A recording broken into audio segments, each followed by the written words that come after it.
Como alguns dos colegas que já passaram aqui, eu não posso mais ter o privilégio de ter a convivência da minha mãe.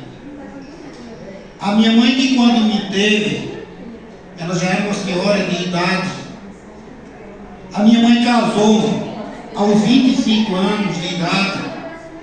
E naquela época, as mulheres casavam para ter filhos. A minha mãe teve 15 gestações. Dessas 15 gestações, foram 9 filhos vivos, que graças a Deus continuam todos vivos, e ela teve 6 abortos. Só que dentre todas essas gestações, eu me sinto muitas vezes privilegiado, porque eu fui a penúltima gestação da minha mãe. Eu nasci entre 2 abortos. Ela teve um aborto antes de mim, que ela já tinha uma certa idade, ela já tinha 39 anos quando teve esse aborto. Depois, aos 40 anos, quando houve a minha geração, eu nasci vivo.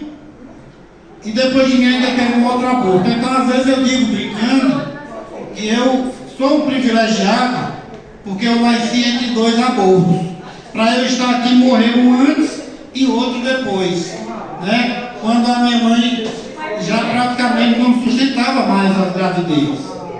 Então, assim, por ela já ser uma senhora já de uma certa idade, quando eu era criança, ela passava o tempo todo dizendo para a gente que não tinha saúde e que estava muito perto de morrer.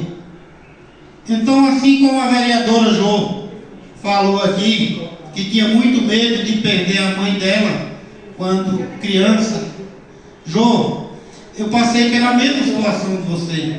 Eu chorava quando eu era criança, porque a minha mãe dizia o tempo todo que ia morrer.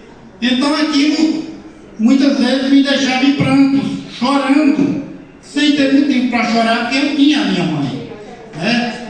Então, mesmo com todas as doenças, as limitações, as dificuldades, a minha mãe viveu até os 90 anos de idade.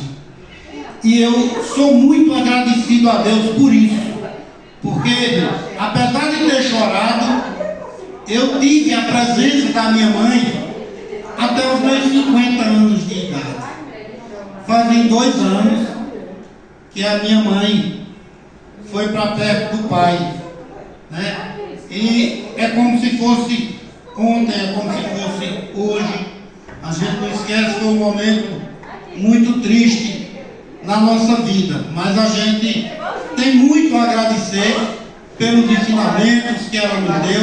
Ela se orgulhava, mesmo vindo de uma época muito difícil, ela se orgulhava porque ela sabia fazer o nome dela muito bem feito, porque tinha muito